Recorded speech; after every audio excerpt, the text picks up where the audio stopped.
And we're back again for the fourth time. We've almost have a quarter the amount of episodes we had in the first season within 1 month. Um, so we're back again. This is Jeremy on the West Coast. Is Matt on the East Coast? Say hello. Hi. Maybe I'll actually post this video up if I figure out how to remove the restrictions on YouTube. This will be great. And you can see, both the pandemic hairstyles going on. If you're just listening, I have hair that's almost as long as Jesus's, and then Matt's got a fro that he's trying to keep at bay to some degree. Yeah, rocking the early Bob Ross look. But let's talk about what's happening in wrestling this week. Yeah. Vengeance Day. So this is my first takeover that I've watched in, I don't know, quite a while, actually. It was fantastic. I remember hearing about some of the other takeovers and they sounded fine. They sounded good, but nothing like the takeovers that I was used to of old. And so this is kind of a welcome return. And man, maybe it's just because it was fresh in my mind, but seeing Finn Balor and Pete Dunne go at it in a mostly like mat level match, it was just a lot on the ground, but it was fantastic. Such intensity from both of those guys. Yeah, for a WWE pay-per-view, the fact that it felt like I was watching a Zack Sabre Jr. match in a main event on one of their pay-per-views was kind of astounding. Yeah, and the fact that they both, like, normally when you watch a Zack Sabre Jr. match, it's like him outperforming the other guy, and the other guy is trying to keep up. Maybe Jonathan Gresham can hold his own there, but there's very few people that can really hold their own with Zack Sabre Jr. Though, like Pete Dunne and Finn Balor were equals there, and they're really killing it. And both of them have such intensity. Yeah, and the right guy won. I mean, obviously there's a part of me that always wants to see the younger, newer guy kind of get the nudge all the time. But I think in terms of keeping it exciting, and since there's a distinct possibility that that championship is defended at Mania, it needed to be Balor to make sure the most eyes stayed on that match. And it's the match that leaves the door the most open for Edge to actually challenge for that one.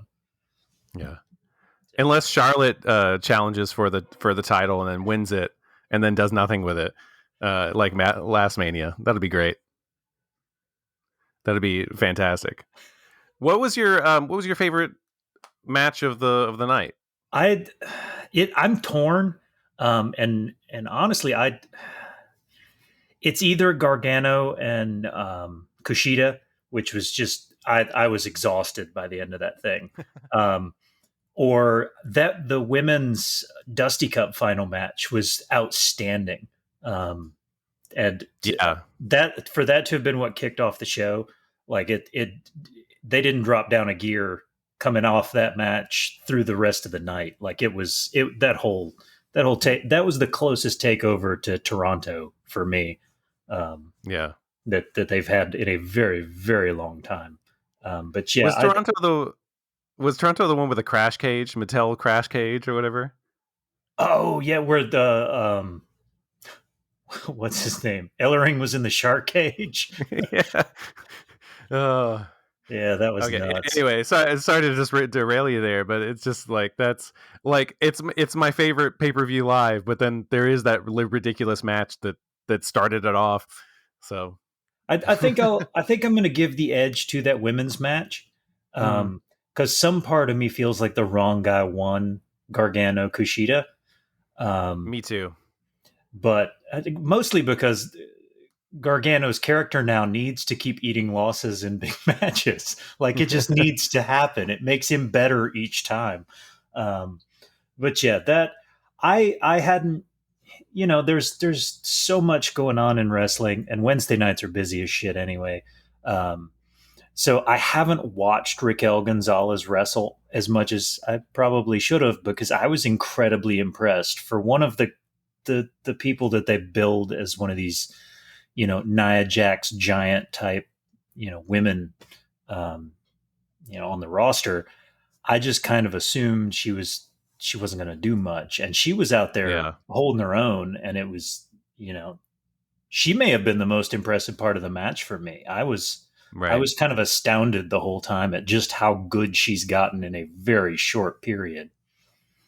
I did particularly notice how this is the first time I've seen Shotzi and Ember Moon team together, and I was impressed about how well they worked together.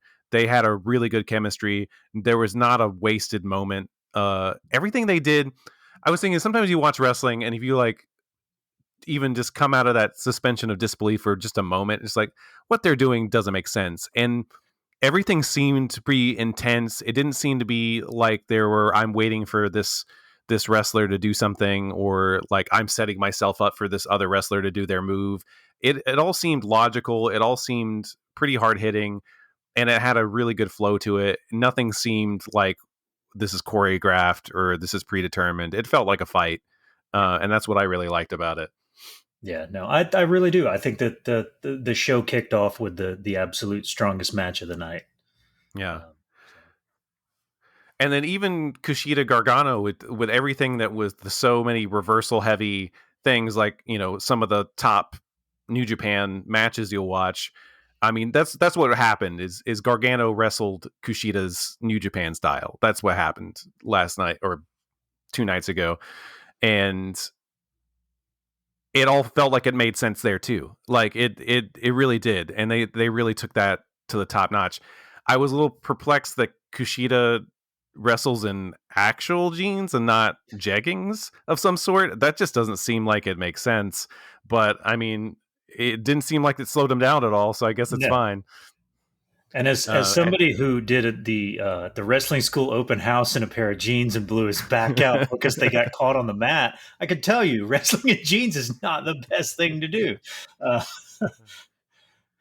yeah, because at least when you saw uh, I'm going to refer to them their WWE names, but when you saw Dean Ambrose and you saw Luke Harper wrestling jeans, well, Dean Ambrose was definitely jeggings.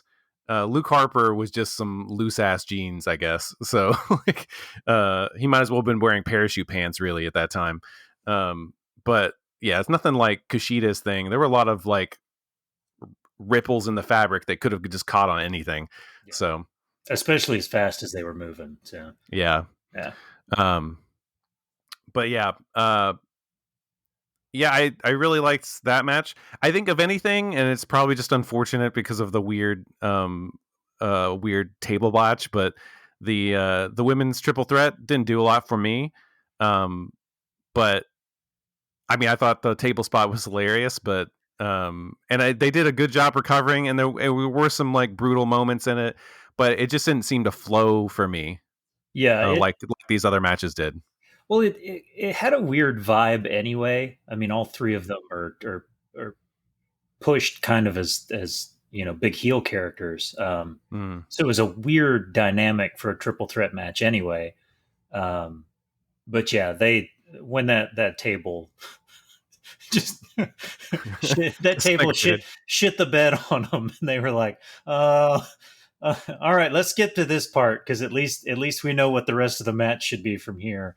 Like you could tell it completely derailed them a little bit. But yeah, it was definitely the weakest match of the night, which it doesn't say anything about the caliber of talent there, but yeah, that somebody in the setup crew definitely got a firm speaking to after that. I think as someone trying to overcompensate for the Roman KO match from a couple weeks ago, where they did a couple moves and it seemed like the table was very stiff and didn't break. Finally, KO I think put Roman through. Um, so I was like, we're just going to overcompensate and make it real easy, and they made it way too easy. I guess too. I mean, if it was supposed to be EO that went through it, and EO is what 95 pounds, so Yeah, you've got to make sure that it's going to give under like any um, strike that it takes. yeah, So I guess when she went to brush Beth Phoenix's worksheet off the desk. It was just a little too hard coming down. It's like The a only Ric thing Flair chop. the only thing that would have been better is if like they had cut to the commentator table earlier in the evening and like Beth Phoenix was just organizing her papers and just like tapped it on the desk a couple times just to straighten everything out, and then it just fell apart while they were in commentary. That would have been the only thing that would have been better. I wonder if they had to tell Barrett to like just stay calm throughout the night, just in case, because he likes to like hit the table when he gets worked up. Yeah, and he was worked up through those first two matches pretty good. So that yeah. hell, he may have knocked something loose. It may have been his fault entirely. And I guess that leaves that last match that we haven't talked about is the Dusty Men's Classic final. The MSK, which we're guessing stands for Marijuana Smoking Kings. I'm not sure. I spent an hour on Google trying to figure it out. MSK apparently stands for 900 different things. Most of them appear to be gang graffitis. There's like the Manhattan Suicide Kings and not Suicide Subway Kings, which is a weird gang. I guess they just ride the rails. Oh, please don't come looking for me. I still live in Atlanta. I couldn't at all figure out what it stands for. And you would have, like, I even saw interviews with them, and I sent you the link where they were like, MSK is, the two guys that work hard and want to win. Like, that's not an answer. Mystery Science Nights. I'm on board for that. We need some really weird faction stuff going on. And I'm going to say Marijuana Smoking Kings because like the Rascals were clearly really into weed. And I talked to the third Rascal that is no longer kind of part of their team anymore because he's, I guess, still in Impact. Trey Miguel, and like he was talking about like outside of PWG, going outside to get high before his match and seeing a bunch of homeless guys like going at it, fighting. So yeah, there's that. So that's probably what it has to do with, I don't know. Yeah. But just like Riddle, where they can't actually really reference that he's just a pothead, they just make him just like, oh, he's just an idiot. If you didn't know, he's just an idiot. Yeah. Oh man. So, one last observation I have is just like, I very much do love AEW, but damn, that commentary team is just it's top so much notch. better, and not necessarily it's overall better. It's just like I'm just tired of like JR like shitting on Chucky T or any of these other people that he just doesn't quite get. He seems to get Orange Cassidy now to some degree, but like it's just like, man, old man, just go. Well, and he's still super dated, and growing up, I guess you didn't really realize that he said the same things because he was overshadowed by King all the time. But he says some pretty sexist shit like all the time now. So it makes me a little uncomfortable, and I'm surprised that it doesn't get mentioned more. I think that the strong part on that commentary team is Excalibur. He's phenomenal, but Beth Phoenix and Wade Barrett together. I mean, that I hated losing Morrow, but Barrett has been just phenomenal. I love that commentary team. And he's a good heel commentator. Wade's a good heel commentator without like really trying to really kind of shitting on everyone else and getting himself over. Like he's really good at actually getting the talent over that need to, even the good guys. Like he'll take the side of the bad guys, but he's not just gonna like, he does it in a smart way where he still gives props to the faces when it's needed. Yeah, so he doesn't bury the talent. He definitely Corey Graves the I'm gonna clearly be on the side of the heels, but you can tell that when he's impressed with what somebody in the ring does, he lets you know regardless of who it is, and it's yeah. Oh, and the one other thing from TakeOver that we haven't mentioned that has to be mentioned is the Cameron Grimes rap song because Oh, that was amazing. uh, To the with, moon, with just the money coming out everywhere. just everywhere. Like uh, I hope that it comes out that he self-financed that and was just showing it to people in the back, and Triple H was like, "That's going in the broadcast." We've got a couple of minutes now that the women's match cut short, so put it in there now. yeah, and if you didn't know, the rumors are that Trevor Lee actually made a whole bunch of money off of AMC and GameStop. Cameron Grimes, Trevor Lee, whatever you want to call him, and he just incorporated into his character. So why not? I mean, him showing up. I think it was, when was it?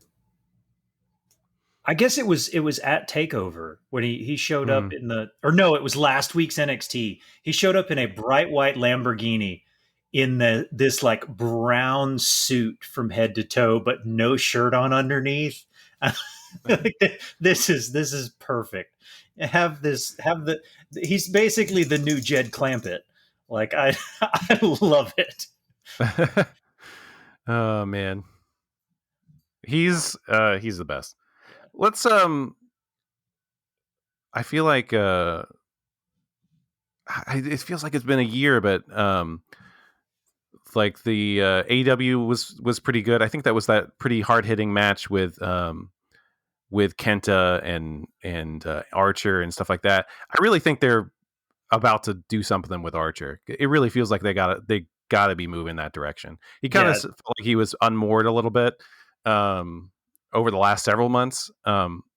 And now it seems like they're definitely pushing a direction with him. And I think with New Japan maybe being kind of on board and his history there, they're really kind of leaning into that. yeah, and I think there's just a log jam at the top, Yeah. and that they've kind of it's lingered a little long on like the Darby Brian Cage thing, since that clearly was kind of a feud that Lance Archer could have run with a good bit. Yeah. Basically, just Jake the Snake and Taz cutting promos at each other would have been great, but I think it's shit or get off the pot time, because you can't have a guy that's that good and should be just tearing ass through that company, just sort of showing up on Dark and beating up enhancement talent for no reason. Yeah.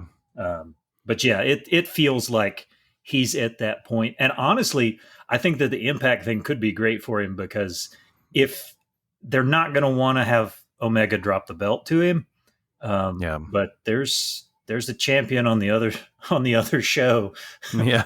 that somebody could go beat the shit out of. I mean, Yeah. I don't mind if somebody stomps Rich Swann's ass. So Oh man. Well, there's a lot of stuff coming up with AEW, especially going into March 7th, but we'll talk about that next week. But we've got Elimination Chamber coming up this weekend, and we don't really know a whole lot about it. yeah, it keeps changing. Last night on Raw, The Miz decided to take himself out of the match, which made sense. Why would the Money in the Bank holder, be in the Elimination Chamber when he could just creep in at the end? The other big question: why was Kofi not involved from the get-go? Yeah. Like as the New Day pointed out on Raw last night, he's held the world championship more recently than all but one guy, and he's the one that has it now. So, I mean, I didn't even give it a thought when they first announced that match, but it was a little white. I'm just going to go ahead and say it. Oh. And after the match that Kofi put on with Daniel Bryan in the Chamber, what, 3 years ago? Like, why is he not in there anyway? Like, just for what he can do in big spots. Yeah. Drew McIntyre's not going to lose that damn belt. Like, there's nobody sees that coming at all. Unless he loses it to Sheamus just to get it back again at WrestleMania and get a Mania moment again in front of 7,500 first responders since they're still not selling tickets.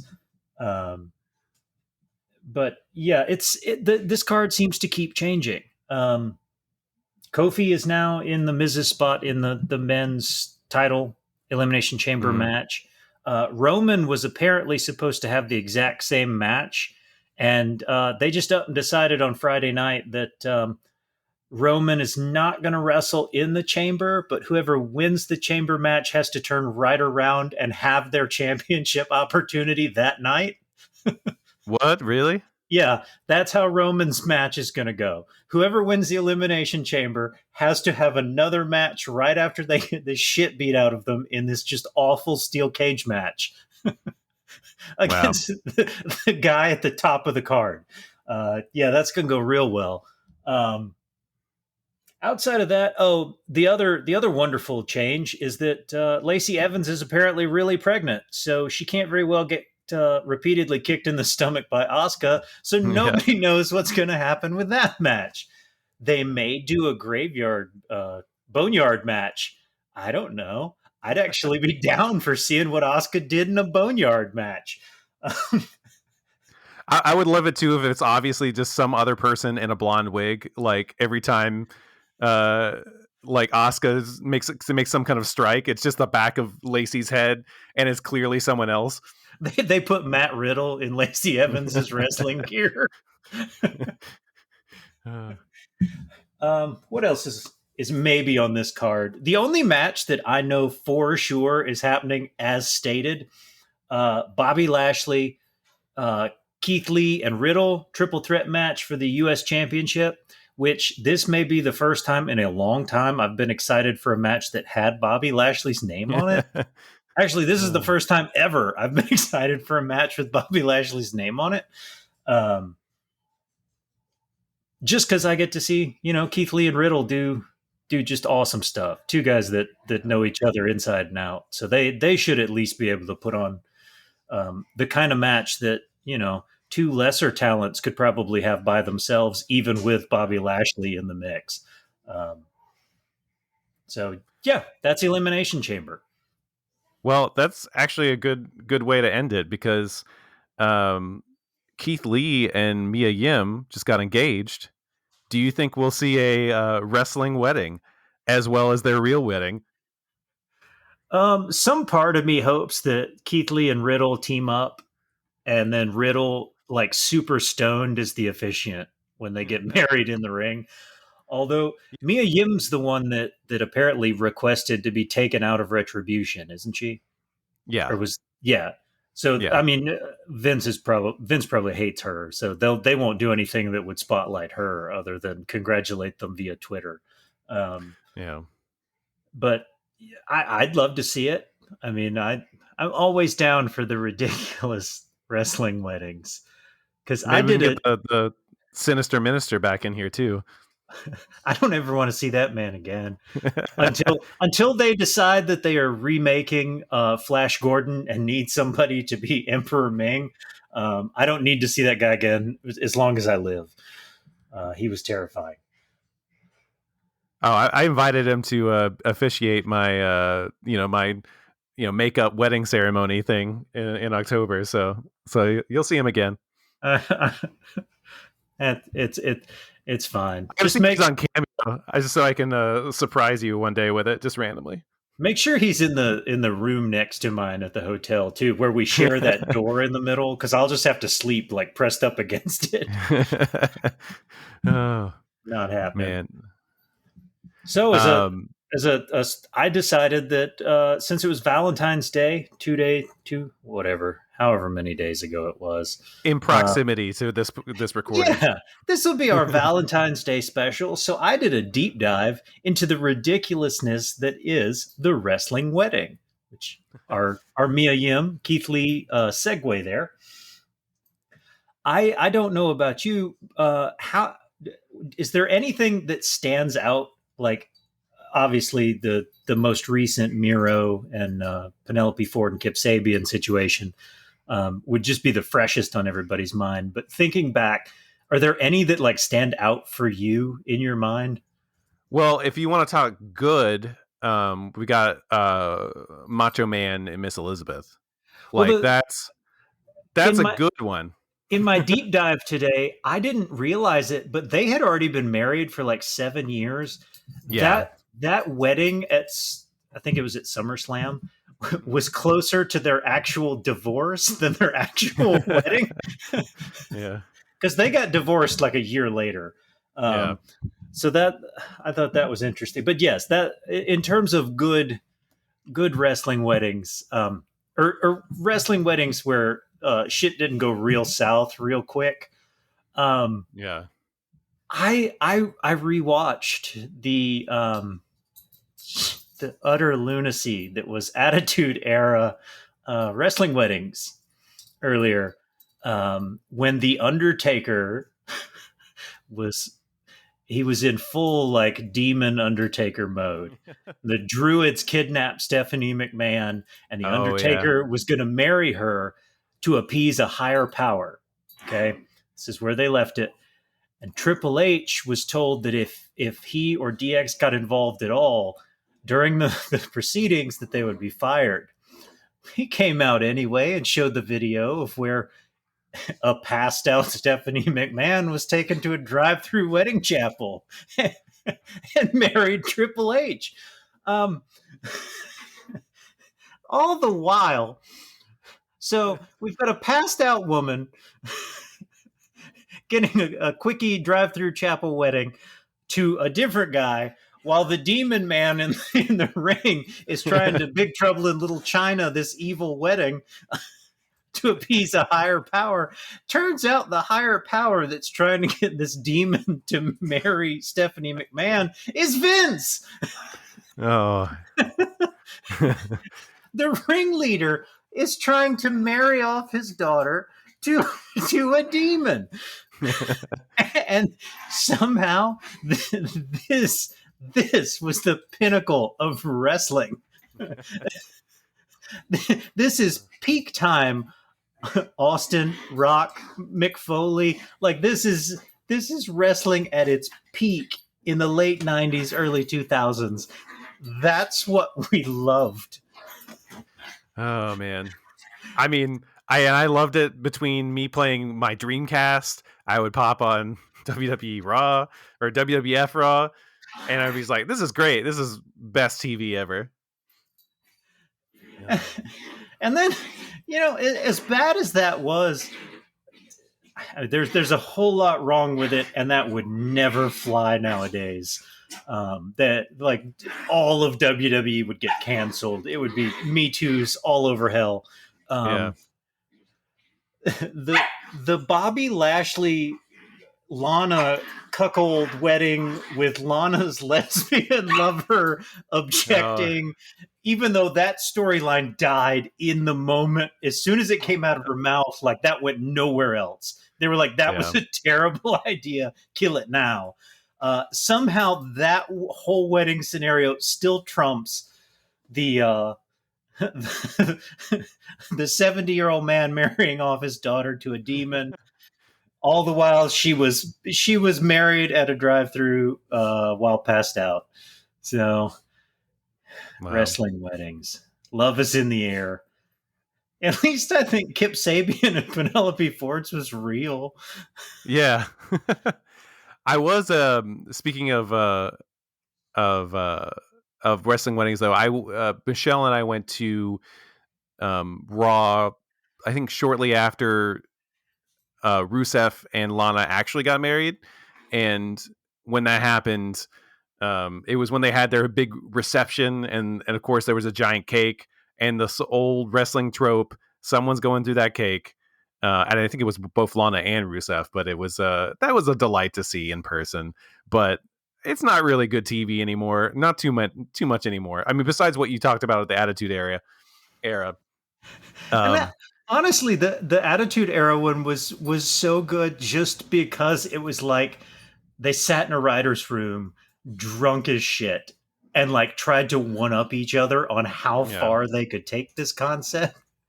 That's the only reason it seems to work. It's kind of like how Rick and Morty seems to come together. Justin Roiland just gets drunk as shit and goes into a sound booth, and the show happens. Yeah. But yeah, I mean it's fine when it's one offs. They've gotten to the point where they happen way too often. But it's sort of like the wedding cake. It's essentially the wedding equivalent of a contract signing. Somebody's flipping that table at some point. Like there's nothing exciting. And why do people want to watch people do paperwork on television? Unless it's like the Hot Fuzz style paperwork sequence, where like they make it like super stylized. Like nobody's watching C-SPAN. Like that's essentially what a contract signing is until the table flips. Yeah. But so yeah, that was that's there's, and I was kind of amazed at because I went down. I lost a lot of my day down this rabbit hole of wrestling weddings. I didn't realize just how many wrestlers were married, got divorced because one of them was with one of the other wrestlers. Like I didn't realize that Jeff Jarrett is married to Kurt Angle's ex-wife. Oh wow! I didn't really realize all the wrestlers that were married. I didn't know Steve Austin was married to Deborah. Yeah. I mean, I knew that Brock Lesnar was married to Sable, but it still blows my mind. It was nuts just how many of them. It was like the exact same story played out in their personal lives. Yeah. I mean, even Miss Elizabeth ended up with Lex Luger at the end. Under her unfortunate, demise, I guess. R.I.P.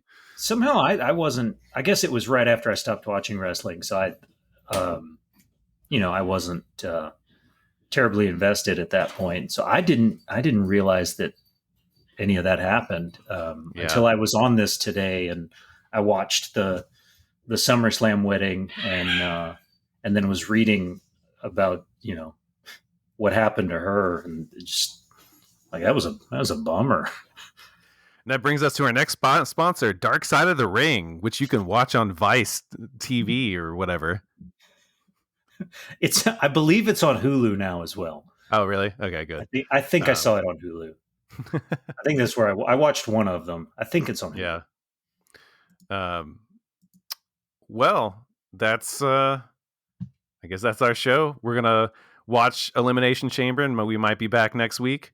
One little note: if you're listening to this podcast, and I mentioned early on, it's like, oh, there's gonna be a video. I'm not entirely sure the video actually recorded, so there's probably not going to be a video. So we'll try to get that right next week. But thanks for joining us, and we'll see you soon. And if you have a moment, go to mypillow.com, where in conjunction with the best pillow for the best night's sleep is available. You can also get Mike Lindell's best-selling book, With God, All Things Are Possible. Available now for $9.97 with his promo code that is not provided on the website. I don't know where the hell you get the promo code, but you do get free shipping. Mike Lindell, cut me checks. I will keep plugging your garbage. I'm not even like your pillow's not even that good. Like, let's just be real. Your pillow is shit. I got a Tempur-Pedic pillow for $10 cheaper than your pillow, and like that thing kicks the shit out of your pillow. But seriously, I will plug your pillow until the day I die if you start cutting me checks. And then the people that sue you can't take that money from you. It's already spent.